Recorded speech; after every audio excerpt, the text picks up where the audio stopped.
อยากได้ดีบ่ทำดีนั้นมีมากดีแต่อยากหากบ่ทำน่าทำหนอ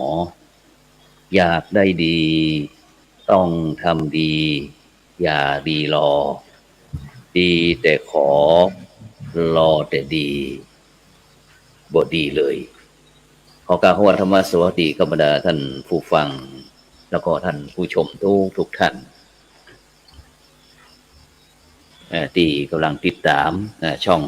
ทำเป็นทีมทีวีออนไลน์กลุ่มประสงค์อุบาสกอุบาสิการวมกันเผยแผ่ธรรมะออนไลน์ตั้งช่องทำเป็นทีมแล้วก็สถานีวิทยุ FM ขึ้น 104.50 เมกะเฮิรตซ์วัดฝายหินจังหวัดเชียงใหม่แล้วก็ไลฟ์สดทาง Facebook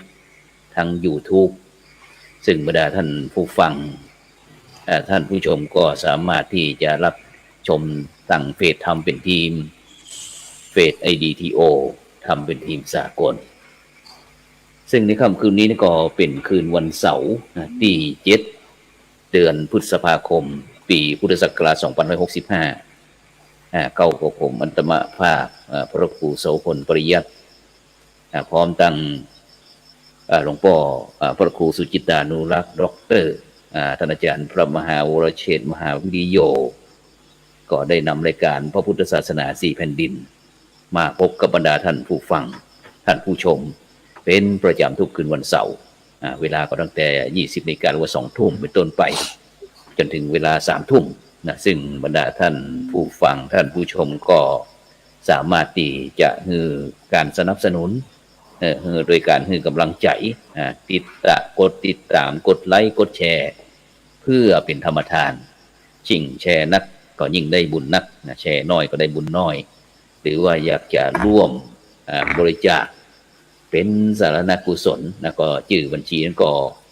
ออมบุญออมธรรมวันละบาทนะตั้งธนาคารไทยพาณิชย์นะเลขที่บัญชีก่อน452447008ชื่อบัญชีก็พระไทยธรรมกิจพระมหาชันชัยพรหมประดิษฐ์นะหรือว่าธนาคารกสิกรไทยเลขที่บัญชีก็376225327327-2นะชื่อบัญชีนั้นก็พระมหาดวงทิพย์ปริยัติธารีด็อกเตอร์นะจามเจตนาศรัทธาก็แล้วกันซึ่งในช่วงนี้นั้นก็วันนี้ก็ออกอากาศที่วัดอินทปัญญารามเป็นแม่ข่ายออกอากาศที่วัดอินทปัญญารามบ้านกองฝ่ายหมู่ที่12ตำบลบ้านปิ่นอำเภอรองจังหวัดแพร่ซึ่งก็เดินทางมาปฏิบัติศาสนกิจนอกจากที่จะช่วงเดือนเมษาแล้วนะแล้วก็กลับมารอบหนึ่งก็พอดีเกิดพายุ พายุนั้นก็เลยถล่มมันหลังคานี่เป็นหลายแผ่นเหมือนกันนะก็เลยนำลูกพระลูกเนนจากเชียงใหม่มาช่วยกันซ่อมแซมหลังคา พร้อมถึงเพียวปัดกวาดวัดนะก็ตอนนี้ก็เป็นตีเรียบร้อยแล้วก็ในช่วงนี้ฝนก็ตกทุกวันนะฉะนั้นก็บรรดาท่านผู้ฟังท่านผู้ชมก็อาจจะรับฟังกระท่อนกระแท่นบ้างนะซึ่งก็ต้องขอสมาอภัยด้วยเนาะซึ่งเรื่องนี้ก็แมงเมา แมงเมาก็ออกหนักครับฉะนั้นก็เขาจะไปทักทายนมัสการครับหลวงพ่อพระครูสุจิตานุรักษ์ครับผมนมัสการครับผมเสียงไม่มีเสียงบ่มีครับผมหลวงพ่อเปิดเสียงแป๊บหนึ่งครับนมัสการครับผมดียังเนาะครับชัดเจนครับผมครับชัดเจนครับผมครับนิมนต์ทักทายคณะสัตยาญาติโยมครับเจริญพรญาติโยมท่านผู้ชมผู้ฟังทุกท่านวันนี้อากาศเมืองฝางเย็นสบาย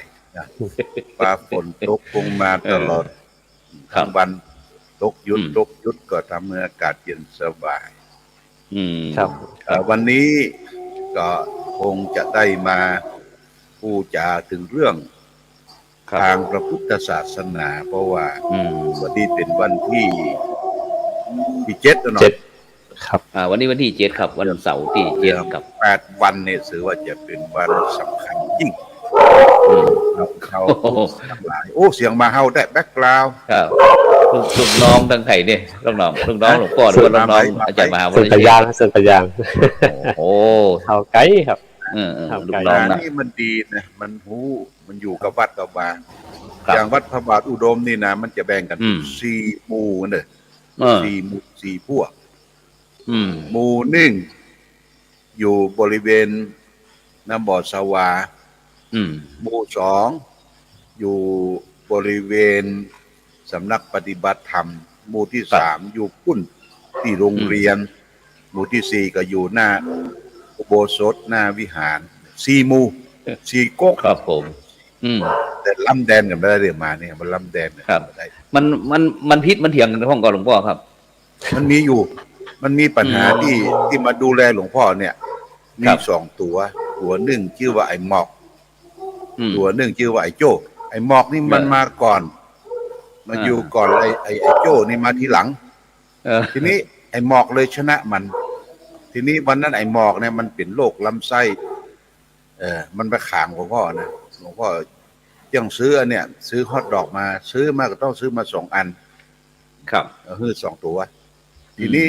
ไอ้โจ้เนี่ยไปคบไอ้หมอกละไอ้หมอกเลยก้านมันประเด็นเนี่ยนะการเลยลบมุมไปอันไอ้หมอกขยะอันสูงอายุแก่น้อยเนาะแกค่ะไอ้หมอกแกนั่นนะครับคือร่างกายมันแก่มันบอกสู้บอกให้ไหวเนาะไอ้โจ้นี่พันมันวัยรุ่นวัยรุ่นนะครับแม่นครับคนเฮาอู้ถึงแกนี่ก็มันก็ถึงได้เป็นคนสะท้อนย้อนพูดตัวเฮาตั้งหลายแต่ใครวางมือหลายอย่างแล้วเนาะครับมันก็ตึงคนตึงสัตว์ก็เหมือนกันนะครับเพราะคนก็เป็นสัตว์ชนิดหนึ่งครับผมเหมือนใจว่าหมาเป็นสัตว์ความจริงคนก็เป็นสัตว์เหมือนกันฉะนั้นมันก็จะมีการที่ได้ครับหมุนเวียนเปลี่ยนกันไปใช่ไหมครับเมื่อฉะนั้นเฮาถึงบอกว่ายามมันไอ้ที่นี่จะไปประมาทในการดำเนินชีวิตนะครับเนาะฉะนั้นเดี๋ยวเฮาไปที่ท่านอาจารย์มหาวรเชษฐ์ครับหนึ่งครับนิมนต์ครับท่านอาจารย์มหาวรเชษฐ์ครับเรื่องราชการอาจารย์พระครูสุพลแล้วก็ท่านพระครูสุจิตรานุรักษ์แล้วก็ขอสวัสดีกระปอกศรัทธาไม่ออกศรัทธาเฮาเจ้าขาต่างหลายที่เป็นหรือเป็นยอมเป็นคืนที่ได้ต้องตั้งออนไลน์เนาะก็มีมือถือมีโทรศัพท์มีหยังก็เฮาก็ได้ฮู้ได้หันกันก็คือว่าคือเป็นประโยชน์จนะต่อหมู่เฮาต่างหลายใจสื่อเป็นประโยชน์จนะเนาะใจสื่อเป็นประโยชน์จนะคือเฮามามาโฟจ้าวานกันมาโฟมาจ้ามามาจ้ากันเพิ่นโฟจ้าวานกันเนาะนะครับก็เอานี่ก่อนที่ซั่นไปยังลงก็ฝนตกนะแต่คืนก็ตกตั้งแต่ตี2ตี3ถึงแจ้งนะแจ้งแล้วก็กลางวันก็ตกอยู่ฮะไปค่ำก็ตกอยู่นะครับก็ทำหาอากาศได้สบายกับบ่ฮ้อนนะครับผมก็เบื้องต้นก็มีแต่อีกก่อนนะครับเดี๋ยวจะอู่ยองเมื่อนี่อู่ยองครับฉะนั้นก็ต้องธรรมสวัสดีกับบรรดาพ่อแม่พี่น้องบรรดาท่านผู้ฟังคนเมืองเฮานี่แหละครับบอกว่าจะเป็นเพราะว่าเฮาได้ตั้งอันนี้บรรดาบ่4แผ่นดินนะบอกว่าจะเป็นถึงเจียงรุ่งเจียงตุงนะเจียงทองเจียงแสนเจียงใหม่เจียงไฮนะครับซึ่งก็ถือว่าเป็นคนเมืองตัวกันที่เฮาก็โดยเฉพาะเฮาก็มีพระพุทธศาสนาเนาะเป็นศูนย์รวมจิตใจซึ่งโดยเฉพาะในวันนี้ได้มีโอกาสวันนี้หลวงพ่อครับวันนี้อะไร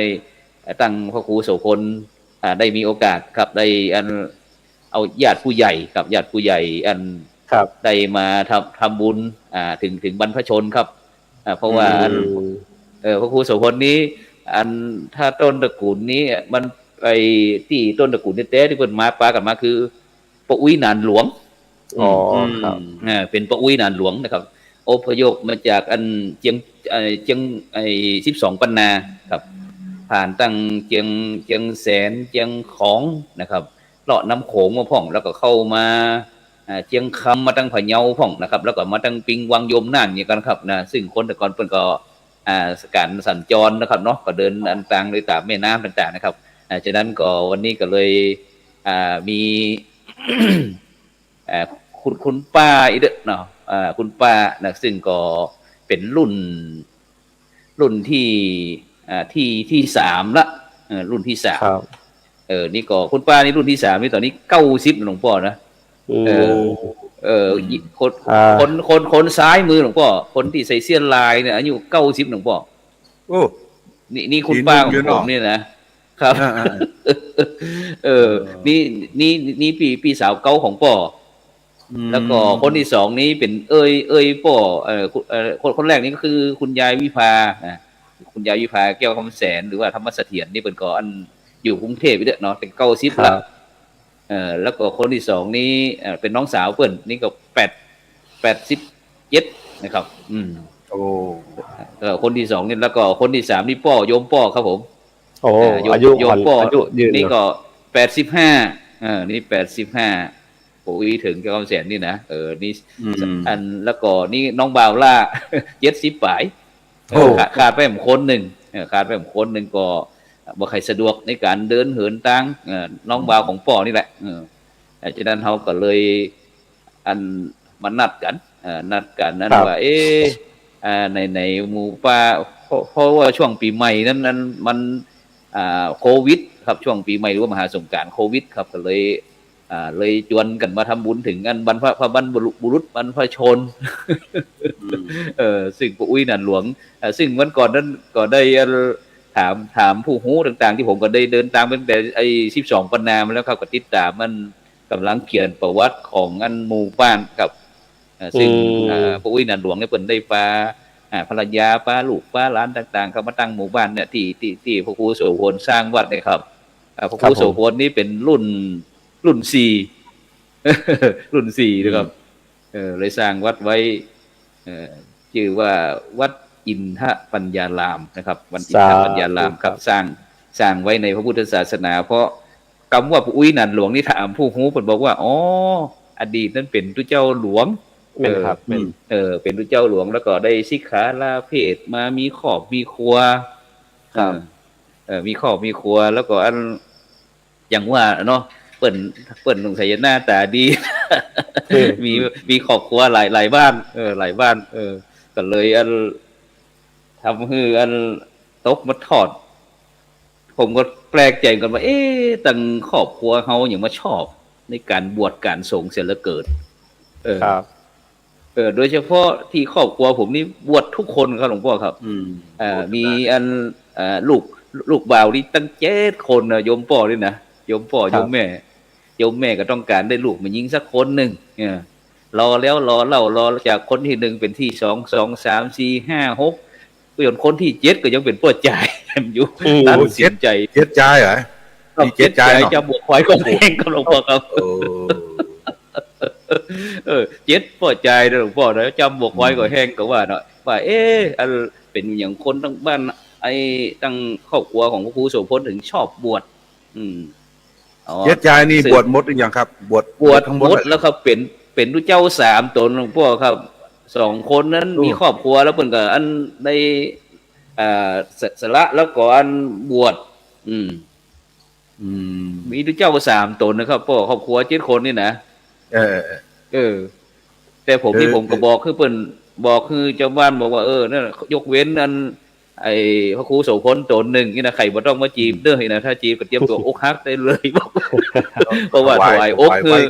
ครับไว้กับพระพุทธศาสนาอย่างคนหนึ่งนะครับเพราะจิตใจเนี่ยครับครับจะนั้นก็อันนี้มันเป็นเรื่องของการสืบสายใยนะครับผมสืบสายใยพุทธศาสนาเป็นเชื้อเนาะครับเป็นเชื้อกะเราลองย้อนไปถึงครูบาวัดพระบาทตากผ้าใช่ไหมครับผมครูบาวัดตากผ้า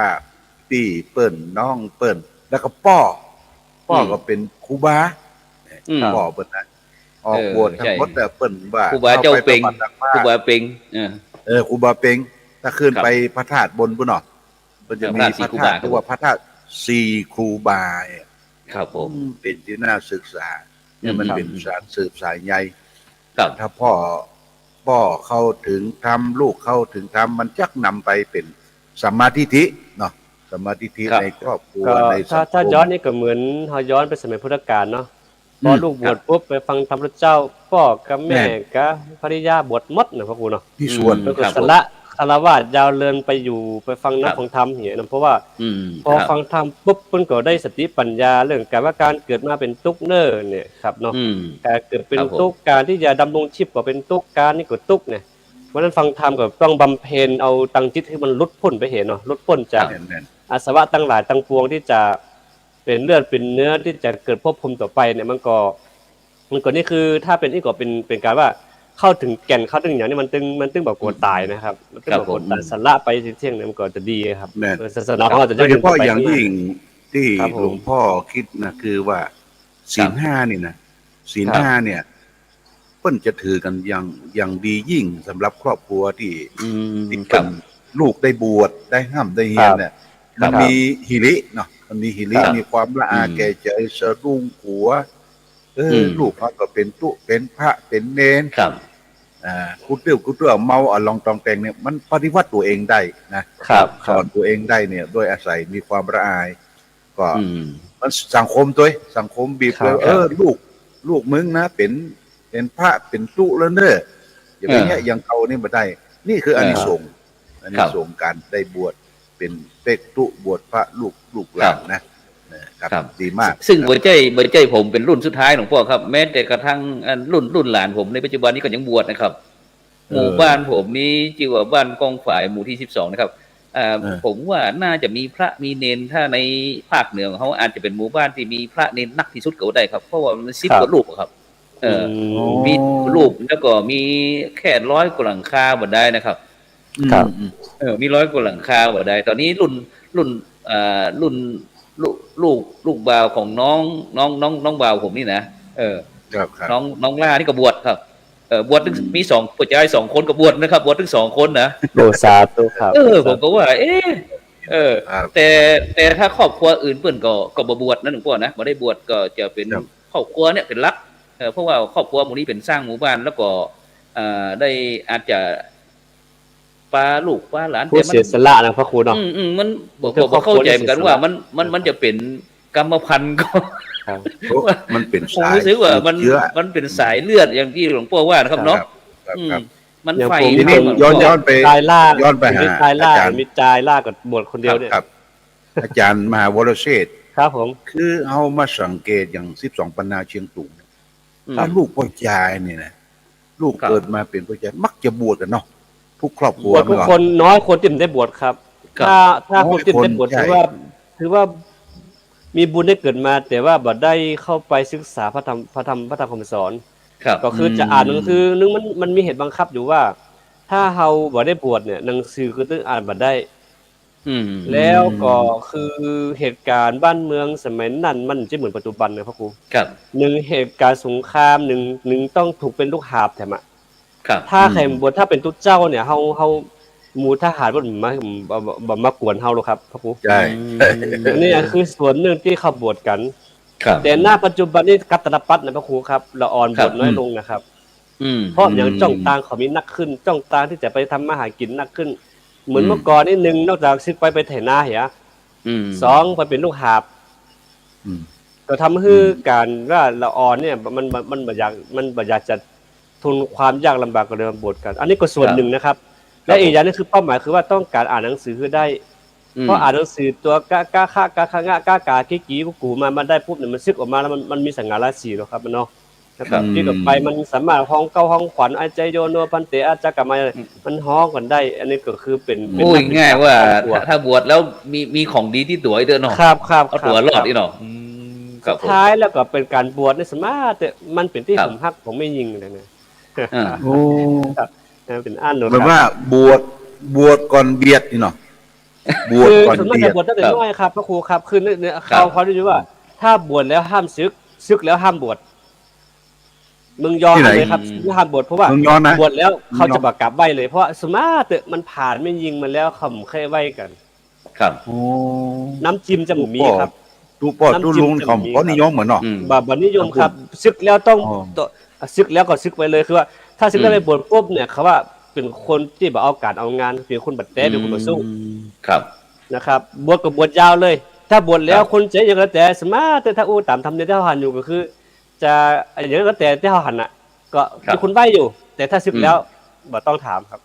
เออ ครับ อันนี้ คือ แบบ ทำ อย่างจะวันนี้ก็เหมือนกัน ครับ วันนี้ก็เหมือนกันคุณยายที่ว่าคุณป้านั่นแหละมาบอกว่า ห้ามยุ่งเกี่ยวกับผู้หญิงนะครับบอกคือพระนี่นะครับบอกสั่งผมนะ ครับ แล้วผมก็อันพอดีเปิ้น90ผมก็จะประคองอันจะคือเปิ้นจับแขนผมบ่จับเพิ่นว่านะจะผิดอาบัติ เออ เปิ้นว่าเลยนะ โอ้สุดยอดเนาะ เพราะว่าอัน สุดยอด เปิ้นว่าเดี๋ยวอันห้ามไปอู้เหมือนหญิงนี่นั่นจะนี่เขาก็บอกว่าอันโอ้เปิ้นอันนี้เสียสาระไปแล้วเนาะอันเรื่องนี้บอกบ่ได้อันนี้ละนี่นะก็เลยอู้กันไปมาโอ้แม้แต่คุณป้าสิ่งอายุ90ก็คือพี่สาวของป่อน่ะเปิ้นก็ยังเป็นห่วงกับเป็นห่วง มีวิธี ก็เลย ขั้น บอกว่า หนึ่งครับ ห้ามยุ่ง ค ก็ รับ เหมือนหญิงเปิ้นว่านะครับ ผม ผมก็เลยบอกว่าเอ้าทำจะได้หรอกก็หมู่ปะอุ้ยเกิดมาหน้าตาดีกันเลย ใครๆก็เลย อยากจะจีบ ครับครับ ช่วยมาได้เกิดมาหน้าตาดีก็บอกเพิ่นก็ใครหัวกันนะครับ ค เพ รับ ราะว่า90เนาะก็อยากเซาย่อแย่คุณป้าดูครับ มีขออนุญาตแป๊บหนึงนะมีแม่ชี ครับ ท่านหนึ่งตอนนี้จากไปละ ครับ ก็ฝากไว้กับผมว่าท่านนี่เนาะขอฝากศาสนากับท่านเนอร์แต่แม่ขอเตือนอย่างหนึ่งนะครับอุบาสิกาที่หนุ่มกดจ้างเท่ากดจ้างแก่กดจ้างปานกดจ้างห้ามไปห้ามยุ่ง อืม เพราะตราบใดคือคนเฮาตราบใดที่ยังมีเลือดเนื้อเชื้อไขเนี่ย ครับ มันก็ต้องมีครับ เพราะว่า ครับ ยางมันหมดนี่เนาะ อืม ยางมันยัง ครับ หมดยางหมดนี่มันคือไม่ชี้ท่านได้กดเตือนมันจะดีนะครับ เพราะว่า ครับ คือคนเฮานี่มันยังหมดไฟอ่ะมันอู้ยาก ครับ คนอู้ยากครับ เดี๋ยวถามท่านมหาทั้งสองรูปนะ ครับ ก่อนพระพุทธเจ้าจะเสด็จรับขันธปรินิพพานเนี่ยพระอานนท์เข้าไปทูลถามว่า จะทำยังไงกับสตรีภาพนะสตรีภาพว่าพระสงฆ์จะอยู่รอดได้อย่างไรในปัจจุบัน ครับ เจ้าเขาลงคลิปผ่านมือหลวงพ่อเนี่ย ครับ เลยค่าตั๋วเจ้าวาดนี่10,000นะเจ้าคณะตำบลนี่20,000เจ้าคณะอำเภอนี่50,000 ครับ ครับ ระดับไปเนี่ยใครสามารถที่ค่าได้จะได้ค่าตั๋ว อืม ได้ค่าตั๋ว ครับผม เป็น มีกระบวนการนี่ตัวเนาะ มีค่าตั๋ว ครับ อยู่เขา กระบวน ที การ นี้ลองท่านอาจารย์พระครูโสพลลอง ครับ ลองว่าพระพุทธเจ้าเปิ้นตัดไว้อย่างใดเกี่ยวกับ อืม สุภาพสตรีว่าที่จะพระสงฆ์จะอยู่ได้ก็จะอู้จะจาจะทักท้าปราศัยอย่างใดจะทำอย่างใด อืม เขาก็ต้องอาศัยเปิ้นนะสุภาพส แม่นครับ ตรี แม่น เนี่ยแม่บ้าน ขอสมานะครับก็คือที่จริงแล้วเนี่ยเฮาอยู่ร่วมกันได้ อยู่ร่วมกันอันนี้คือการอู้นี่มันจะว่าสมาตัวบอกศรัทธาไม่ออกศรัทธาจะว่าไปขอไปตองไม่ออกศรัทธาเขาเป็นในแง่ร้ายแบบใจนะแต่ว่า คือที่จริงแล้วเนี่ยพูดตามตรงปัจจุบันนี้คือ ถ้าบ่มีอุปสิกาในศาสนาอยู่ยากนะ อืม จริงๆนะครับคือถามว่า ถูกต้อง อุบาสกเนี่ยผมเชื่อว่ามีแต่น้อยลงไปติ๊กๆนะครับน้อยลงไปเรื่อยเพราะฉะนั้น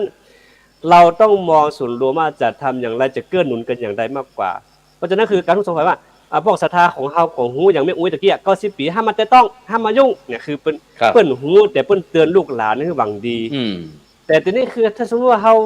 มองในแง่ร้ายเสียงๆนู่นก่อนมาก่อนไหวเหมือนกันเพราะฉะนั้นว่าคือถึงวันนี้เฮาต้องอาศัยใส่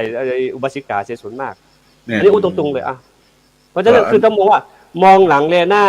มองหน้าเลยหลังเนี่ยจะได้ต่อ ครับ ในฐานะเฮารุ่นกลางๆเนี่ยอนาคตต่อไปสมมติว่าบ่มีอุปสรรคเหล่านี้มาหนุนล่ะ ครับ รุ่นหลังจะมีแล้วนะครับพระครูครับ อืมครับผม รุ่นหลังรุ่ ซึ่ น ง น้อยจะเข้าวัด ครั มัน บ ยากแล้วนะ ซึ่งงั้นแต่คืนนี้ก็ได้อู้เกี่ยวกับไอ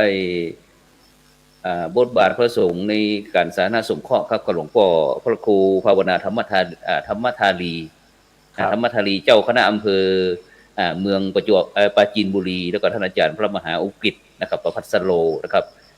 จากปราจีนบุรีเหมือนกันครับก็ได้ตอนนี้เปิดสำนักคือเรื่องการปฏิบัติธรรมนะครับ ซึ่งก็จะออกมาในแนวท่านอาจารย์มหาวรเชษฐ์เนี่ยมันขาดสติบ่ได้เพราะสตินี่ละเอียดเปิ้นว่านะครับเฮาอู้ตอนนี้ก่อนเดี๋ยวเฮาก่อยไปที่สมัยข้ามพุทธกาลนะครับเนาะ ครับ เปิ้นสะท้อนว่าอันปัจจุบันเนี่ยครับโดยเฉพาะแม้แต่พระสงฆ์เจ้าท่านมหาอุกิจนี้สร้างวัดขึ้นนะครับวัดทุ่งหนองอ้อนะครับเปิ้นก็เอาโยมพ่อมานอนด้วยมาอยู่ด้วยโยมพ่อก็เลยบวชเป็นพราหมณ์อุบาสกอีกเนาะนุ่งขาวนุ่งขาวชุดขาวก็อยู่กับวัดกับลูกบ่าวเพื่อที่จะป้องกันข้อค้นหาว่ามีนอกมีในฉะนั้นจะนี่รับล่อทั้งแง่บวกแง่ลบอย่างที่เป็นข่าวในปัจจุบันนะครับแต่เพิ่นก็บอกว่า แล้วก็หลวงพ่อพระครูภาวนาธรรมธารีที่เปิ้นก็ที่วัดเปิ้นมีไม่ชีนักนะครับซึ่งเปิ้นก็บอกว่ามันมีวิธีการอยู่ว่าในการที่จะอยู่ร่วมกันนะครับก็คือทั้งสองฝ่ายก็จะต้องถ้าบวชก็คือบวชแท้ๆแล้วก็ได้เข้าวัดปฏิบัติธรรมเจริญจิตตภาวนาต่างๆครับเพื่อที่จะขัดเกลากิเลสความอยากมีอยากเป็นอยากเด่นอยากดังอย่างต่างๆนั้นครับเพราะว่าทั้งด้านบวกด้านลบต่างๆนี่ครับเปิ้นก็บอกว่ามันอยู่ได้อยู่ได้ครับตรงเนี้ยซึ่งคนในปัจจุบันก็ถือว่าเป็นพระรุ่นใหม่กับด็อกเตอร์เหมือนกันหลวงพ่อครับแต่คืนนี้นะเปิ้นก็ทัศนคติตรงนี้มาว่ามันสามารถอยู่ได้นะแต่ที่หลวงพ่อได้ถึงบอกว่าถ้าครั้งในพุทธกาลนั้นนะครับซึ่งพระพุทธเจ้าประกาศได้ตัดเรื่องสตรีไว้เหมือนกันท่านอาจารย์มหาวิเชษฐ์พอจะจำได้ครับลองฟังว่าพระพุทธเจ้าว่าจะได้เกี่ยวกับเรื่องสตรีได้ก็คือ1การสนทนาปราศัยการทักทายการอยู่ร่วมกันมันคือพระองค์ท่านก็ป้องกันทุกอย่างแต่ว่าคือพระองค์ท่านก็ไม่ได้ห้ามเสียทีเดียวว่าห้ามสนทนานะห้ามทักทายนะห้ามดูนะห้ามพบว่ามันก็บ่ใจแต่ว่าวิธีการกระบวนการที่จะเยียวยาจิตใจทั้งสองฝ่ายเยียวยาบ่คือภาพพจน์เสียทั้งสองฝ่ายอย่างใดล่ะพระองค์ท่านก็คือ1เวลาสนทนาแล้วก็คือห้ามอยู่2 ต่อ 2มาก็คือซบตาห้ามซบตานะแล้วก็การพูดการจากว่าห้ามเกินต่อใดปริมาณมันมีอยู่ท่านพระครูครับมันมีปริมาณอยู่ในการที่จะสนทนาปราศัยแล้วก็วิธีการที่จะพ้นจากการข้อหานินตาไปคืนหนึ่งขึ้นอยู่ที่โล่งๆจากกลางแจ้งอันนี้ความปลอดภัยทั้งสองฝ่ายบอกมีรับลมคมในต่างๆนานาเนี่ยแต่ว่าถามว่าสะท้อนมาสังคมปัจจุบันจริงๆแล้วเนี่ยยุคการสื่อสารของเราก็มีส่วนนะพระครูครับการสื่อสารเนี่ยคือสติของเราจะยับยั้งได้ขนาดไหนที่ใจของเราจะเข้มแข็งขนาดคือตัวนี้ต่างหากอยู่ที่ตัวเขาว่าอย่างที่พระครูบอกว่าการบวชเข้ามาแล้วเนี่ยมันต้องผ่านกระบวนการในการฝึกฝนตีเล็กต้องตีตอนฮ้อนถ้าเอาตีมันเย็นแล้วปุ๊บมันตียากต้องเอาตอนฮ้อนบอกว่าคฤหัสถ์บอกว่าอย่างไรแต่ถ้าในเมื่อท่านก้าวเข้ามาปุ๊บเนี่ยเราต้องมีวิธีรับมือตรงนี้ได้ครับผมคือปัจจุบันคือเขาบอกรับมือแบบเต็มที่ก็คือมันเข้ามาแล้วปุ๊บมันบ่เอาจริงบ่เอาจังบางเตื้อก็มาแก้บนพ่องมาคือไม่บนไว้อย่างอันนี้พ่องมันก็คือมาเป้าหมายในการบวชเพื่อจะคัดเกลาจริงๆมันบัดใจแล้วล่ะครับแต่มาเพื่อบนไว้สอบได้หยังก็มาบวชแล้วก็บ่ได้ครับนี่คือที่จริงแล้วหลักของเฮามันมีดีอยู่แล้วแต่ว่าเฮาบ่ได้เอาดีตัวนี้มาจุนเจือกันนะครับสุดท้ายแล้วก็มาถูกลาภสักการะเหล่านี้มาเบียดเบียนพ่องเนี่ยอย่างพระครูวันสุติลาเมื่อกี้คือมันต้องมีหัวกระบวนการตะอี้มันมีซึ่งพระสงฆ์ของเฮาเนี่ยขอขมาอภัยตัวนั้นก็คือว่าต้องเข้มแข็งต้องศึกษาอย่างจริงจังครับเรื่องหลักธรรมเนี่ยครับครับฉะนั้นที่ท่านอาจารย์มหาวรเชษฐ์ได้นี้กับตั้งผมนี้ครับหลวงพ่อครับหลวงพ่อครูสุจิตตาครับบรรดาท่านผู้ฟังท่านผู้ชมก็อาจจะว่าพระพุทธศาสนาของเขานี่กดขี่แม่ยิงก็เป็นอย่างถึงว่าบ่ฮือแม่ยิงบ่ฮือสิทธิอย่างไม่ยิงต่างความจริงพุทธศาสนาของเขานั้นเสมอภาคครับหลวงพ่อเนาะซึ่งอย่างพระพุทธเจ้านี่ก็บ่ได้แม้กระทั่งที่อันเปิ้นได้อนุญาตคือแม่เปิ้นที่บวชเป็นภิกษุณีนะครับพ่อเนาะได้บวชได้สงฆ์เหมือนกันแล้วก็โดยเฉพาะทางพุทธศาสนานี้เปิ้นก็ยกย่องนะครับหลวงพ่อครับอย่างพระพุทธเจ้าเปิ้นได้ยกย่องอย่างโดยเฉพาะสตรีเนี่ยอย่างโดยเฉพาะยกย่องสภาพของสตรีอย่าเปิ้นบอกว่าโดยเฉพาะลูกๆเมียต่างๆเปิ้นว่าภริยาปรมาสขานะครับภรรยาเนี่ยเป็นเพื่อนที่ดีที่สุดของสามีนะครับซึ่งสามีนั้นบอกว่าบ่ควรจะปฏิบัติต่อเธออย่างทาสในครัวเรือนนะครับฉะนั้นนะครับพระพุทธเจ้าเปิ้นบอกว่า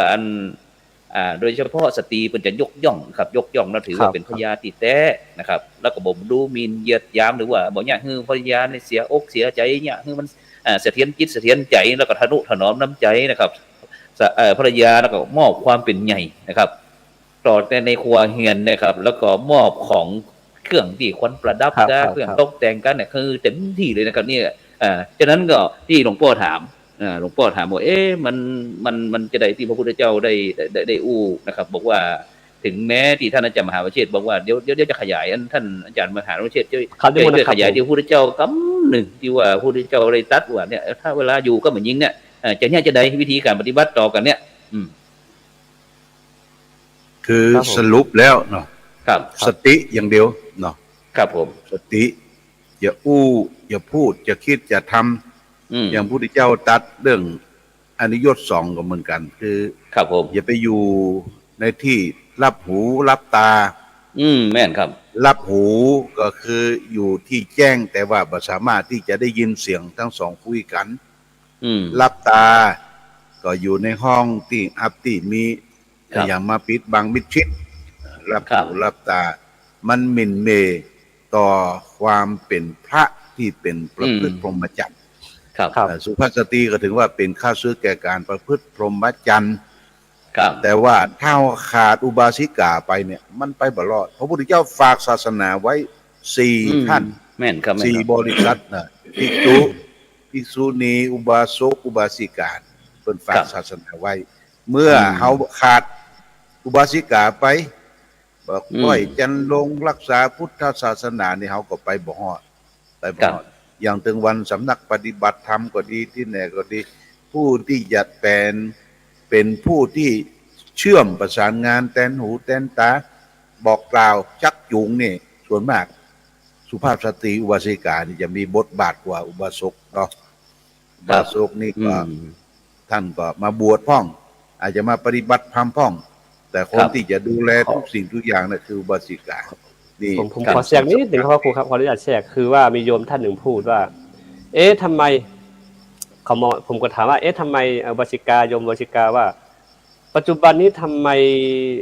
อุบาสกเนี่ยค่อนข้างที่จะเข้าวัดน้อย อืม โยมอุบาสิกาบอกว่า พออุบาสกพอผู้ชายเนี่ยมีศรัทธาต่อศาสนาเนี่ย ก็เลยบวชเฉยเลย คือสละไปเลย ครับ แต่ว่าอย่างอุบาสิกาคือบางทีโยมอุบาสิกาก็อู้มาถึงว่าทำนองแบบว่าน้อยใจก็คือว่า ครับ ถ้าโยมเป็นผู้ชายโยมจะบวชแล้ว ซึ่งจริงๆแล้วความภาวะความจำเป็นณปัจจุบันพูดได้ แต่ถ้าสมมติว่าเราตกอยู่ในสภาวะจริงๆณปัจจุบันนี้ปัจจุบันยังหัวใจยังไม่เคยเข้ามันก็ อืม อันนี้คือทำมองตรงนี้ว่าที่จริงแล้วกับเจ๊ว่าตำนี้ฝันใดฝันหนึ่งครับเจ๊ว่าตำนี้เนาะคือมันต้องอู้กันแบบนี้เนี่ยคือว่ามันสะท้อนภาพรวมปัจจุบันเนี่ยมันค่อนข้างที่จะเป็นใจอีจริงๆสภาพความเป็นจริงปัจจุบันอ่ะเพราะฉะนั้นคือว่าการทำงานเนี่ยพระครูครับ การทำงานในอุบาสิกาเนี่ยละเอียดอ่อนมาก อืม มาตกบ่ขาดตกบกพร่องนะครับ รับผิดชอบงานเนี่ยละเอียดมากนะแต่ทีนี้คือว่าบางทีโยมเองก็สะท้อนมาว่าอาจารย์อย่าให้คนนั้นคนนี้อย่าให้มันมากเกินไปนะแต่จริงๆแล้วก็คือว่ามันก็เข้าใจว่าสิ่งเหล่านี้มันต้องเกื้อกูลต่อกันและกันต่อไป ครับผม นะฮะมันเกื้อกูลมันเกื้อกูลมันช่วยเหลือซึ่งกันและกันเพราะว่าศาสนาเองตัวเจ้าเองเฮาก็มาจากพ่อจากแม่จากเจ้าลูกเจ้านามันก็ครับพวกกันเนาะเฮาเองก็จากตาแก้วตาสีตาสาเจ้ผมดีใจอย่างนึงว่าศาสนาพุทธของเฮาเนี่ยผ่านมา2,000กว่าปีแต่เฮาเป็นลูกเจ้านาตาดำๆคนหนึ่งสามารถมาศึกษาพระธรรมคำสอนได้อันนี้คือภูมิใจที่สุดแล้วพระครูครับภูมิใจที่สุดว่ามันของดีจริงๆนะถ้าเฮามีโอกาสได้ศึกษาเนี่ยมันจะเกื้อกูลเนี่ยมันก็จะทำให้เฮาทั้งหลายเนี่ยเข้าใจภาพรวมศาสนาของเฮาจริงๆแล้วพระพุทธเจ้าของเราไม่ได้ห้ามสักคนเลยสิทธิเสรีภาพทุกคนสามารถที่จะเข้าถึงได้ทุกคนสามารถเป็นเจ้าของได้ทั้งนั้นนะครับเพียงแต่ว่าณปัจจุบันนี้มันสื่อมันไวล้ำไปนิดหนึ่ง ครับ ถ้าสามารถเหตุการณ์เหล่านี้ย้อนไปพุทธกาลเนี่ยเยอะแยะเลยครับไปดูพระไตรปิฎกได้เลยว่าเรื่องราวเหล่านี้มันเป็นเรื่องจิ๊บๆนะครับพระครูเนาะเป็นเรื่องจิ๊บๆเลยอันนี้คือเพราะฉะนั้นการที่ว่าทำในสังคมปัจจุบันมีแต่เรื่องราวมันที่สิ่งที่ดีๆผมไปนำเสนอนะครับสิ่งที่ดีๆมีเยอะแยะเลยครับมีเยอะแยะแต่ว่าผมได้ไปมองมันเป็นสมมติว่าอย่างวันนี้น่ะญาติโยมหรือว่าหน้าของเฮาเนี่ยดีแต่ว่ามีสิวเม็ดขึ้นหนึ่งมีสิวเม็ดหนึ่งขึ้นหน้าของเฮาจะก็ไปจ้องกันที่สิวนั้นน่ะพระครูเนาะไปจ้องก็สิวไปแกะสิวแต่ว่าไอ้สิ่งที่ดีๆเยอะแยะมากมายเต็มหน้าของเฮาผมไปมองเลยกระจกก็จะไปส่องกันที่สิวเขาน่ะนะฮะเพราะฉะนั้นคือเฮาก็ต้องมามองว่าในรอบตัวของเฮาเนี่ยมีความดีมีความงามเยอะแยะมากมายเฮาต้องไปมองส่วนดีมันจะทำให้จิตใจของเฮาเนี่ยเบิกบานมากขึ้นทำให้จิตใจของเฮาเนี่ยเปลี่ยนอารมณ์เปลี่ยนสภาพมากขึ้นดีกว่าจะไปจ้องจับเฉพาะสิวตัวนั้นน่ะเมื่อใดมันจะแตกเมื่อใดมันจะดีเมื่อใดมันจะได้พยับมันอย่ามาโป๊ะอยู่นั่นน่ะอันนี้เฮาก็ทำเมื่อเฮาจิตของเฮาตกไปนะครับผม คือก็หมายความว่าเขาต้องมีความหนักแน่น ครับ หนักแน่นในความเป็นอยู่ในการประพฤติพรหมจรรย์ ครับ คือจีวรทั้งผืนนี่นะจีวรทั้งผืนเนี่ย มันมีหูขี้โยเห็นน้อยเดียวอะ อืม บุรีขี้โยนะทุกเจ้าแต่ก่อนนะ ขี้โยนี่หมายถึงเงินบุหรี่เนาะหลวงพ่อเนาะ บุรีขี้โยกอะ เออ มีหูน้อยดำอันก็ไป ครับ พอตัดท่านอะแต่ทั้งผืนนี่เปิ้ลไม่ได้มองภาพรวมว่า ครับผม ผู้เจ้าเนี่ยอยู่อย่างใดกินอย่างใดดำเนินชีวิตอย่างใดยากลำบากอย่างใดนี่เปิ้ลไม่ได้คิดไม่ได้คำนึงถึง จ้องที่จะดูไปอยู่จุดด่างจุดพ้อยจุดที่มัน ครับ ที่หันกันชัดๆเนี่ย ครับ มันก็ต้องมองหลายๆด้าน อย่างคำกรหลวงพ่อพุทธทาสบทหนึ่งท่านก็ว่า เป็นว่าจะได้ เขามีส่วนเร็วบ้าง ช่างหัวเขา อืม จงเลือกเอาส่วนที่ดีเขามีอยู่ เป็นประโยชน์แก่โลกบ้างยังน่าดู ส่วนที่ชั่วอย่าไปรู้ของเขาเลย ถ้าจะมองคนมีดีโดยถ่ายเดียว อย่าไปเที่ยวหาเลยสหายเอ๋ยเหมือนหาหนวดเต่าตายเปล่าเอ่ยฝึกให้เคยมีคุณดีมีคุณดีมีความจริงฝึกให้เคยที่อย่ามองภาพสองภาพเนี่ยจะไปมองพรามลบจะไปมองทางบวกมองทางภาพทำใจเป็นกลาง ครับ ถึงอย่างใดเขาก็ต้องแยกกันไปอยู่แยกกันมาได้ คือบริษัท ครับ สี่เนี่ยภิกษุณีอุบาสกอุบาสิกาภิกษุณีถึงแม้ว่าจะบ่ค่อยมีในปัจจุบันเขาก็มีสามเณรมาแทนภิกษุ ครับ สามเณรอุบาสกอุบาสิกาที่จะอยู่ร่วมกัน จะต้องถ้อยทีถ้อยอาศัยประเด็นนี้อย่างท่านมหาวรเทศบอกว่า ไอ้สิ่งพิษทั้งหลายทั้งปวงในสมัยครั้งพุทธกาลมันนัก สมัยเจ้นพ่อเจ้นแม่ก็นัก สมัยตะกอนนี่นะ แต่ว่าสื่อนำที่จะเสนอนะมันบ่มีเนาะ อืม อินเทอร์เน็ตบ่มีมือถือบ่มีถ่ายออกมาเป็นไลฟ์เป็นอย่างนี้มันบ่มีประเด็นนี้แป๊บเดียวอะไปทั่วโลก อืมครับ แล้วก็เขาก็ประมวลอย่างเขาถามว่า ไม่รู้จะไปทำวัดไหน ไม่รู้จะไปทำบุญวัดไหน ไปทุกวัดกับพระ เหมือนกันหมด พระผิดอาบัติหมดเมาหมด พระผิดอาบัติหมดว่ะ ครับ โอ้โห เออ ครับครับซึ่งงั้นหลวงพ่อครับ หลังจากที่หลวงพ่อได้อู้บอกว่าตะกี้ได้อู้ถึงเรื่องก้าหัวของเจ้าอาวาสเจ้าคณะตำบลเจ้าคณะอำเภอแต่ละรัฐจันทร์ต่างๆนะครับเอามานึกถึงเรื่องที่กำลังดังปัจจุบันนี้ครับที่เขาตีข่าวกันนี่นะโดยเฉพาะตัวเจ้านะครับ ที่ว่าไอ้สันเขื่อนเนี่ยนะครับมันว่าอยากดังให้ไปซีสันเขื่อนอย่างต่างๆนี่ครับเนี่ยมันเป็นบางคนมันก็เป็นวิพากษ์วิจารณ์ในการที่เอามันว่าครับแต่เขาไม่ได้คิดถึงระยะยาว โดยเฉพาะคนไทยของเรานะครับ ซึ่งก็จะขาดความละเอียดละออนกับในปัจจุบันเนี่ยครับเขาจะหันเรื่องเงินเรื่องทองเป็นเรื่องสำคัญ ครับ โดยเฉพาะ ขอเส้น เรื่อง หนึ่งขอเส้นหนึ่ง คุณงาม เมื่อกี้ ความดีนะครับคุณงาม ครับผม ความดีเนี่ยบ่ได้ใส่ใจสนใจเลยว่า ครับ อันอย่างคือดีอันอย่างบ่ดีฉะนั้นเนี่ยเจ้าพูดเขาจะต้องมารู้จักแยกแยะอย่างก่อนครับ ต้องแยกแยะว่าอะไรดี อะไรไม่ดี ทุกวันเนี่ยความดีกับความบ่ดีมันแตกต่างกัน ครับ เลยทำให้สังคมของกวนเนี่ยครับปัจจุบันเนี่ยมันเลยหลายมาตรฐานนะครับ ครับ พูดง่ายๆ มัน อ่ะ อู้ง่ายลำไปอู้ง่ายลำไป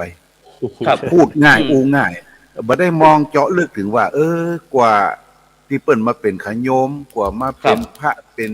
เทนเป็นเนนสร้างวัดวาอารามมาเนี่ยทุกข์ยากลำบากอย่างไรโอ้บ่ได้มองส่วนนั้นเฮ้มองจ้องที่จะทำผิด แล้วถามว่าคนที่มองจ้องจะทำผิดเนี่ยวัดเคยเข้าก่อน ครับ พระเจ้าเคยไหว้ก็ครับ วัดบ่าเข้าพระเจ้าบ่ไหว้ อ่า ได้เนี่ย จะเอาอย่างเดียว เอาอย่างเดียวจะจ้องทำลายกันอย่างเดียว เอา ก็โดยเฉพาะประเดี๋ยวเนี่ยหลวงพ่อครับมีตึงหมอความจริงเจ้าหน้าที่ทั้งฝ่ายการศาสนาเขาก็มีทั้งราชการก็มีแต่บ่มีใครใส่ใจแต่หมออย่าบอกว่า ปราบ ฟ้ากันวุ่นวายมันครับประเดี๋ยวเนี่ยมันเป็นอย่างกันแน่ ปราบพระว่ะ เจ้าหน้าที่เนาะเจ้าหน้าที่ ครับ เนี่ยมันพิษครับมันพิษครับฉะนั้นคนขึ้นมาทางเหนือนะก็อยากจะรู้เหมือนกันหมู่เนี่ยว่าเขาเนี่ยวัตถุประสงค์เขาคืออะไรอยากจะรู้อยากจะหันเหมือนกันว่าแต่แล้วเขาเป็นคนกันแบบไหนฉะนั้นหมู่เฮาจะพูดเฮาเนี่ยบอกควรจะมาตื่นตระหนกกับสิ่งเหล่านี้ครับเพราะว่าพุทธศาสนาเฮาพิสูจน์ได้อยู่แล้วครับพิสูจน์มาตั้งบ่ฮ้อยกี่พันปีแล้วครับ 2,500 กว่าปีแล้วครับเนี่ยในทางพระพุทธเจ้า80 ปีครับ เนี่ยครับฉะนั้นหมู่ เอาตัวอีกก่อนเนาะ ครับ เอา ผม ตัวอีกก่อนเอาอู้กันเนี่ยอู้นี่มันยาวเฮ้ยเอาอู้ถึงว่าวันสำคัญ ครับ จะเนี้ยถึงว่าเขาวันสำคัญที่หลวงพ่อจะอู้เนี่ยก็คือหมายความว่าเขาจะต้องเจ้าพูดเขาจะต้องมีความตระหนักนะครับเชื่อมั่นในการทำคุณงามความดีต่างๆแล้วเขาจะต้องต่อยอด อย่าไปหวั่นไหว วันสำคัญที่แน่นอนละ คำว่าพุทธเนี่ยพุทธมันต้อง ครับ ตื่นได้แล้ว ตื่น ครับ จากภายในไงตื่นจากที่มันกำลังหลงไหลกันอยู่อ่ะ อืม ตื่นให้มันเบิกบานตื่นให้แต้ๆตื่นที่มันบ่ตื่น อืม แต้เนี่ยมันปัญหา ครั คือบ บ่ตื่นแต้แล้วนี่มีขอเชียดนิดหนึ่งครับพระครูมีโยมท่านหนึ่งอย่างนี้เนี่ยจะเอาผิดฝ่ายเดียวไม่ได้ที่จริงแล้วโยมวสิกาที่เข้าไปหาเนี่ยควรจะหนักกว่าด้วยซ้ำไป อืม อันนี้โยมอันนี้คุณอื่นพระพัดไอ้ฝ่าไอ้ผู้ผ่านได้พวกกับเดี๋ยวแล้วก็เกิดเปื่อยไปแล้วกัน แต่ว่า ถ้าเฮาตื่นจริง ๆ ถ้าเฮาเข้าถึงแก่นจริง ๆ ถ้าเฮามั่นใจแม่นยำหลักธรรมจริงๆปุ๊บเนี่ยมันต้องหวั่นไหว ความดีความงามมันอยู่กับเศษจิตใจของเฮาเพ่มันติดอยู่ในหั่นอย่างกับย่างบัดตื่นย่างเหมือนนี้ก่อนนะครับมันจิ้มอยู่ในหั่นนะครับ ใครจะทำก่อนเรื่องของเขาแบบเฮามีความสุขอย่างอี้เนี่ยเฮามีความสบายใจแล้วล่ะเฮาจำเป็นต้องไปกระตุกกระตักกับเปิ้นนะเพราะว่า คือเดี๋ยวนี้เฮาจะพูดของเฮาเต้ๆคือมันแบบเข้าใจหลักธรรมขาด ครับเข้า ถ้าผมถามว่า ถึง ที่พิโส เข้า จะได้ ถึงใน แบบ พระพุทธศาสนาแท้ครับเพราะว่า ครับ เป็นเจ้าพูดเฮาเพียงว่าแต่อาจจะตามสำเนาทะเบียนบ้านหรือว่าตามที่บรรพบุรุษเฮาสืบทอดมาครับซึ่งบางครั้งก็บ่เคยบวชก็บ่เคยบวชเฮียนก็บ่เคยเฮียนแต่ชอบวิเคราะห์วิจารณ์แล้วบางครั้งสิ่งที่ผู้รู้ควรจะพูดแต่คนรู้ไม่พูด แต่คนพูดไม่รู้มันก็เลยยากที่สับสนนะครับฉะนั้นต่อไปเนี่ยมันหน้าที่ของเจ้าพูดเขาเนี่ยก็คือมีหน้าที่ที่จะต้องศึกษาพุทธศาสนาแล้วก็ทำนุบำรุงพุทธศาสนา โดยเฉพาะเนี่ยครับวันสำคัญที่หลวงพ่อว่าเนี่ยโดยเฉพาะมันมีอย่างพ่องมูเขาได้ศึกษาหรือยังนะครับฉะนั้นวันนี้เขาก็อยากจะเอามาเผยแพร่อยากจะให้หลวงพ่อได้พูดถึงเรื่องวันสำคัญว่ามันวันสำคัญทางพุทธศาสนาเขาแต่เนี่ยบางคนก็บอกว่าวันสำคัญทางพุทธศาสนาโอ้มีวันโกนวันพระ8 ค่ำ15 ค่ำตึงดับตึงโหนตึงอย่างจีปะทะแล้วแต่ที่ว่าเขาได้กำหนดในหลักสูตรเขาต่างๆหรือว่าเป็นสากลเนี่ยไม่กี่วันครับนิมนต์หลวงพ่อเลยครับผม ครับขอบคุณครับ ก็วันสำคัญในทางพระพุทธศาสนาแล้วว่าพุทธศาสนาก็คือเป็นศาสนาของผู้รู้ของนักปราชญ์ที่ได้อุบัติเกิดขึ้นในโลกนี้ก็คือพระบรมศาสดาของเฮาเนี่ยนะพระองค์เป็นนอเนื้อกษัตริย์ที่ได้สละออกทรงผนวดออกบวชเนาะ ครับผม ออกบวชแต่ก็ไม่ใช่อวดบทปุ๊บวัน2 วันจะได้หูทำอย่างเนี้ยจะต้องใช้เวลาถึงจะใช้เวลาถึง6 ปีอยู่กลางป่ากลางเขาดูธรรมชาติ เป็นเหตุเป็นปัจจัยถึงพระองค์ได้คิดค้นรู้อัตธรรมคำสอนนั้น ถึงได้สรุปว่าทุกสิ่งทุกอย่างในโลกเนี่ยมันมีปัญหาคืออย่างคือความทุกข์กายทุกข์ใจนะทุกข์เพราะเกิดเพราะแก่เพราะเจ็บเพราะตายนี่คือปัญหาละทีนี้พระองค์แก้ปัญหาได้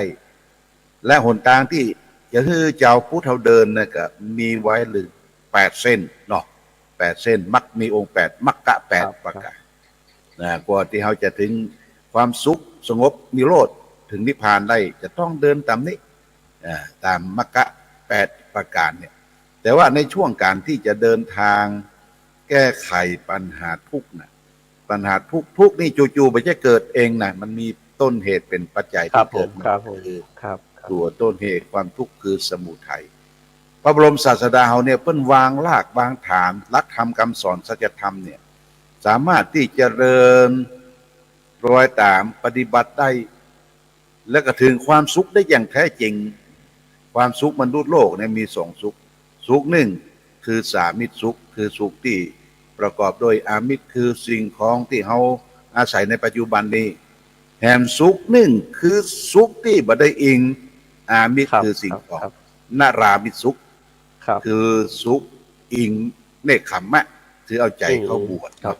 ในการเอาบวชนะ พระธรรมคำสอนอย่างแท้จริง ครับ เนี่ยศาสนาเฮาเนี่ยมันมีถึงความสุข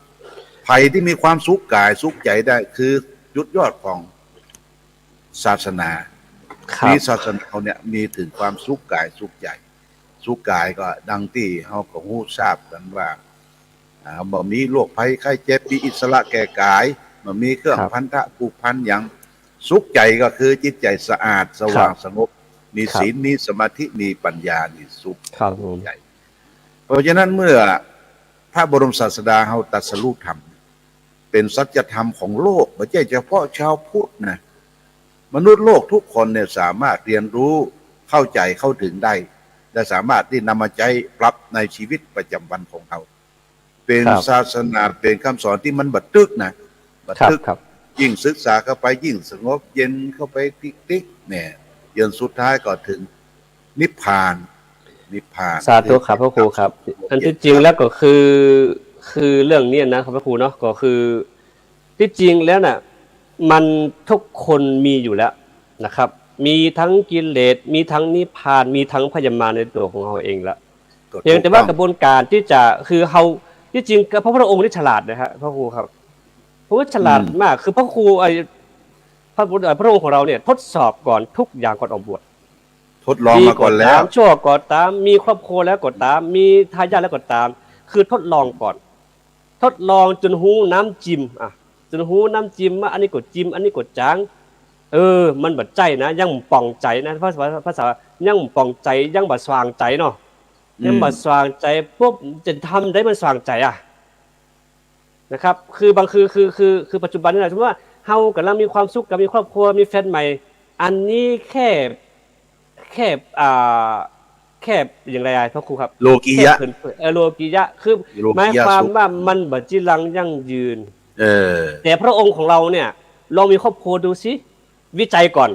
นะครับ ถ้าภาษาเขาวิจัยก่อนว่าครอบครัวการมีครอบครัวมีความสุขอย่างไรมันจิรังยั่งยืนก่อแล้วมีลูกต่อไปล่ะพี่ได้ตัวล่ะมีทรัพย์สมบัติวิจัยก่อนเพราะฉะนั้นนักวิจัยตัวยงคือพระองค์ของเราเอง ต้นแบบในการวิจัยคือวิจัยตัวเราก่อน วิจัยปัญหาครอบครัววิจัยปัญหาส่วนตัวแตกฉานเรียบร้อยแล้ว ถึงจะมาฟันธงว่ามันบัดใจนะบัดใจเลยก็เลยต้อง นี่คือ ตัดสินใจออก คื บ อ ท ผู้ เล ที่ ยครั เจ้า บ เนี่ยเพิ่น ครับ สอน ครับ เพิ่นสอนเข้าหาตัว ครับ ศึกษา ผม ในตัว ครับ ปัจจุบันศาสนาอื่นก็ดี เรื่องของวิทยาศาสตร์ก็ดี เรื่องภูมิศาสตร์สอนออกนอกตัว ครับ สอนนอกตัว ไม่ได้เข้าหาตัว ครับ เพราะฉะนั้นเมื่อเรามีพระบรมศาสดาอุบัติเกิดขึ้นในโลกที่เราชาวพุทธทั้งหลายยกย่องเทิดทูนทางยูเนสโกทางองค์การสหประชาชาติ เพิ่นประกาศว่าวันวิสาขะเนี่ย ครับ เป็นวันสำคัญของโลก ที่จะมาถึงในวันที่15 เดือ เนาะ นพฤษภาคมวันเดือน6เป็งเนี่ยนะครับ ผม แปด จริง เป็ ๆ ง แล้ว วันเฮา สัปดาห์นี้เป็น ไทย สัปดาห์ที่ส่งเสริมพุทธศาสนาเนาะ แม่ ในการ ส่ง ที่จะ เสริม ส่งเสริ วัน มการป วิ ฏิบัติธร สาร ม ข นะฮะ บูชา วิสาขบูชา ทีนี้วันวิสาขบูชานี่ มันมีเหตุการณ์ที่มาครบเป็นรอบครับ หนึ่ง ครับ เป็นวันที่พระพุทธเจ้าประสูติเนาะ ครับ ประสูติอุบัติเกิดขึ้นในโลก และหลังจากประสูติแล้วแห่ม35 ปี ก็มาตรงกับวันวิสาขบูชาแห่มเป็นวันที่ ครับ พระองค์ได้ตรั ตรั ส ส รู้ รู้ ธรรม สาธุครับผม ตรัสรู้ ครับ ธรรมเมื่อตรัสรู้ธรรมเอาธรรมะนั้นไปตีแผ่เผยแผ่ให้แก่เวนยสัตว์ทั้งหลายแห่ม45 ปี ครับ ก็มาตรงกับวันเนี่ยวันวิสา วัน ข เดือน บูชา 6เป็งวิสาขะ เดือนหก าะ เป็ง ครับผม เช่นเดียวกัน ครับผมหก ก็ เป็ จึ ง งครบวาระเป็นวัน ครับ ที่ประสูติตรัสรู้และเสด็จดับขันธปรินิพพาน ครับครับ นะเพราะฉะนั้นวัน ก็ วันสำคัญเนี่ยเป็นวันทางการบ้านเมืองทางสำนักงานพุทธศาสนามหาเถรสมาคมเพิ่งก็ประกาศคือรณ เป็น ร วัน ง หยุด ค์เป็นวันหยุดเป็นวันหยุด เป็นวันหยุดตามราชการ ผมเคยไปที่ประเทศศรีลังกานะครับ ผม หยุด7 วันเลย ครับ 7 วัน และที่ไอหุ่นตาง4 แพร่ง4 แยกเนี่ยเพิ่นจะสร้างพระพุทธรูปองค์ใหญ่ โดยเอาฟางนะ เอาฟาง ครับ เอาเฟืองเนี่ยมาปั้นมาทำเป็นโครงสร้าง แล้วก็เอาลำโพงมาติด อยากให้พูดอยากพระโอษฐ์ของพระองค์นะครับ พระโอษฐ์ของพระองค์เคยจัดเทศนาอย่างไร แล้วก็7 วันเนี่ยมีโรงทานไผจะไปไหนคือว่าหยุดงานเลยเฉลิมฉลองวันวิสาขบูชา แล้วก็ที่เขาได้ไปประทบ ที่สี่แยกเนี่ยเพิ่นจะเปิดลำโพงว่าพุทธังสรณังกัจฉามิผู้คนนุ่งขาวห่มขาวปฏิบัติธรร สะ ม เทือนนะ เขาได้ยินเสียงพระพุทธเจ้าตรัสเนี่ยเป็นเสียงอินเดียโลกเสียง พุท ต้น ธรร ฉ ม บับ นะพุทธรรมสรณัมมัชฌามิ ส เนี่ย รณังกัจฉามิคนคิงลุกเนี่ยมันเข้าถึง ครับ คิงลุกเพราะฉะนั้นก็เราในฐานะที่สืบสายมา 2,000 กว่าปีแล้วเนาะวัดวาอารามเราจะปฏิบัติอย่างไรที่จะเข้าถึงพุทธธรรมคำสอนของพระพุทธเจ้าเรามีโบสถ์มีเจดีย์มีวิหารมีพระพุทธรูปก็ควรระลึกถึงพระสัมมาสัมพุทธเจ้าที่พระองค์อุบัติเกิดขึ้นในโลก เป็นวันสำคัญอยู่วันประสูติก็คือวันเกิดเนาะ ครับ หลังจากนั้นไปเห็น35 ปีเป็นวันที่ตรัสรู้ธรรมแล้วขึ้นไปเห็น45 ปีก็มาตรงวันเนี้ยวันวิสาขบูชาเป็นวันที่เราก็ควรที่จะประพฤติปฏิบัติคือทานรักษาศีลแล้วก็ปั้มเพ็งเจริญสมาธิภาวนาแล้วก็เวียนเทียนเนาะเวียนเทียน ครับ รอบเจดีย์อุโบสถหรือวิหารพระพุทธรูปพระปฏิมากรต่างๆนะครับให้นิมนต์เพิ่มเติม ก็ที่จริงแล้วขอเพิ่มเติมนิดหนึ่งว่าศรัทธาญาติโยมกำลังกวังกำลังเมาคือจะเริ่มต้นตอนไหนดีบางคนบางท่านอาจจะจะเริ่มต้นในการลดละเลิกเมื่อใดดีหาก็น่าจะเอาวันสำคัญนี่แหละนะมันวิสาขะเป็นต้นไปข้าพเจ้าจะตั้งปณิธานในการรักษาศีลกินทานเลิกอบายมุขที่มันทำให้จิตใจเศร้าหมองก็ดีเช่นว่าเกยแอลก็ต้องยุดแอลเกยสูบบุหรี่ก็พยายามยุดเถียแล้วก็เคยกินเหล้าเมายาก็ยุดเทวันนั่นน่ะคือพระเจ้าของเฮาตัดกิเลสได้เฮาก็น่าจะตัดได้เพราะว่าพระเจ้าของเฮาเองก็บ่ต่างจากเฮาตั้งหลายหรอกพอมีเลือดเนื้อเจอไขมีความสุขเหมือนเฮาแต่เฮาตั้งหลายก็ต้องเจริญรอยตามเพราะว่าเฮามีวีรบุรุษคือเดินตามอยู่แล้วเพียงแต่ว่าของเฮาเนี่ยเป็นการใจปราชิกโกคือการพ่ายแพ้ตัวกิเลสตัวเองนั่นน่ะคือมันจะว่าทุกต้องอย่างเดียวนะครับปราชิกนี่น่ะใจนะคุณบ้านของปราชิกเหมือนกันคือการพ่ายแพ้ตัวกิเลสมารมาลบเล้าใจเฮาเนี่ยอันนี้เฮาต้องเริ่มต้นตั้งปณิธานที่ใจเข้มแข็งก็เอาวันนี้ไปตั้งแต่วันนี้มือนี้ไปข้าพเจ้าจะตั้งใจทำความดีเพื่อคือดวงจิตดวงใจของข้าพเจ้าเนี่ยคือได้กินอาหารที่ดีๆต่อไปน่าจะดีกว่าครับพระครูครับครับผมครับจากนั้นก่อนในช่วงที่ใกล้จะถึงวันสำคัญในทางพุทธศาสนานี่ก็คณะสงฆ์ครับหลวงพ่อครับหลวงคณะสงฆ์จังหวัดเชียงใหม่เขาร่วมกับวัดจังหวัดเชียงใหม่เขาก็เชิญชวนเข้าร่วมโครงการบรรพชาอุปสมบทนะครับ910ลูกนะครับเฉลิมพระเกียรติสมเด็จพระนางเจ้าสิริกิติ์นะครับพระบรมราชินีนาถนะครับพระบรมราชชนนีพันปีหลวงนะครับเนื่องในโอกาสมหามงคลเฉลิมพระชนมพรรษา90พรรษานะครับซึ่งก็อันจะมีการอบรมนะครับในการเตรียมตัวที่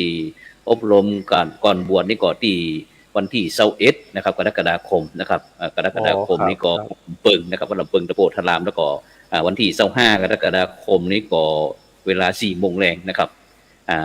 พิธีปลงผมนะครับที่วัดเจ็ดยอดนะครับแล้วก็วันที่25นะครับ25กรกฎาคมก็เวลาเที่ยงครึ่งนี่ก็พิธีบรรพชาอุปสมบทนะครับที่วัดเจ็ดยอดนะครับจากนั้นก็จะมีการปฏิบัติธรรมนะครับปฏิบัติธรรมจากนั้นก็คุณสมบัตินะครับผู้ที่จะเข้าร่วมครับผู้เข้าร่วมโครงการนี้ก็เป็นผู้ชายนะโดยสมบูรณ์นะครับไม่ลักเพศนี่นะครับนี่กำลังชัดเจนเลยนะครับสัญชาติไทยอายุ20ถึง65 ปีนะครับเพศชายนะครับโดยสมบูรณ์ไม่ลักเพศนะครับคือบ่เกิงนักปรุงสักกะลิงบ่เกิงยิงเกิงใจต่างๆนี่ครับห้ามมาสมัครทั้งนี้นะครับแล้วก็2นะครับร่างกายแข็งแรงนะครับไม่ทุนภาพนะครับแล้วก็บ่เป็นโรคติดต่อร้ายแรงหรือว่าโรคสังคมรังเกียจนะครับบ่เกี่ยวข้องกับสิ่งเสพติดนะครับบ่เป็นบุคคลต้องโทษนะครับหรือว่าลบหนีคดีอาญาลบหนีทหารอย่างต่างๆเหล่านี้นะครับฉะนั้นก็สามารถที่จะติดต่อที่วัดเจ็ดยอดนะครับพระอารามหลวงวัดประสิงห์วรมหาวิหารนะครับวัดสวนดอกนะครับวัดลำเปิงนะครับตะโพธารามสำนักงานพุทธศาสนาจังหวัดเชียงใหม่แล้วก็สำนักงานเจ้าคณะอำเภอทุกอำเภอครับหลวงพ่อครับนี่ก็คือโครงการนั้นตีตั้งคณะสงฆ์ร่วมกับส่วนราชการจังหวัดเชียงใหม่ของเฮานะครับได้จัดในโครงการในบรรพชาอุปสมบทนะครับฉะนั้นก็ ประชาสัมพันธ์เอื้อนกล่าวนะครับเนาะเผื่อที่บรรดาท่านผู้ฟังท่านผู้ชมที่ตั้งใจได้ยินอันหลวงพ่อพระดรพระครูสุจิตตานุรักษ์บอกว่าถ้าอยากจะช่วยพุทธศาสนาเนี่ยจะได้ดีนะทั้งที่เฮาก็ได้อันไปถวายข้าวแดงแกงฮ้อนต่างๆไปวัดไปว่าไปนอนวัดในวาแล้วนะแต่จะยังบ่แล้วใจเตี้ยครับแม้แต่ครั้งที่พุทธกาลเหมือนกันที่อันพระเจ้าแผ่นดินองค์หนึ่งบอกว่าหลังจากที่ข้าพเจ้าได้บูรณะซ่อมแซมวัดวาอารามตั้งบำรุงพุทธศาสนานี่ข้าพเจ้าเป็นญาติกับพุทธศาสนาหรือยังนี่แหละครับผลสุดท้ายมาเปิ้นบอกว่าต้องบวชถึงจะบวชวันก็ต่ออายุพุทธศาสนา1วันบวชปีก็บวชสืบต่ออายุพระพุทธศาสนา1ปีแล้วก็ถ้าเขาบวชตลอดชีวิตเขาก็สืบต่อพุทธศาสนาตลอดชีวิตนี่คือว่าเป็นอานิสงส์เป็นหน้าที่ที่เจ้าพูดของเขาที่จะต้องร่วมด้วยช่วยกันนะครับอย่างที่ผมได้เรียนคณะครูบาอาจารย์เบื้องต้นบอกว่าเนี่ยแม้แต่เจ็ดจ่ายจำบวกควายก็แห้งนะครับบอกอุ้ยถึงแก้วเสียนมีลูก7คนบอกว่าถ้า6คนนั้นเอาจะไปมีครอบมีครัวเต็มที่เลยแต่1คนจะต้องถวายให้กับพระพุทธศาสนาในประเทศไทยมีใครคิดอีพ่องครับถ้าบรรดาท่านผู้ฟังท่านผู้ชมที่คนไทยที่ว่านับถือพุทธศาสนาคิดอย่างนี้ไหมมีไหมเขามาอ้วนเปิดอกอ้วนว่าทำได้หรือเปล่าถ้าเราเป็นชาวพุทธจริงอย่างนี้เปิ่นมีแล้วโดยอย่างหลวงพ่อก็ในครอบครัวหนึ่งหลวงพ่อก็โยมพ่อโยมแม่เสียสละแล้วท่านอาจารย์มหาวชิรก็เสียสละแล้วอย่างของผมนี่ก็เช่นเดียวกันตั้ง3หมดไม่ใช่น้อยๆจาก7เนี่ยเป็น3นะครับตายในผ้าเหลืองเป็น1แล้วนะครับเหลือเป็น2ครับครอบครัวผมนี่มีคุณจาคนเดียวที่บวชฮะผมเนี่ยบวชคนเดียวนอกนั้นไม่ได้บวชเป็นไอ้บาดายหมดครับฉะนั้นเขาก็มาอู้กันเพื่อที่จะเสริมนะครับเสริมเติมเต็มขึ้นกับบรรดาท่านโครงการนี่ถวาย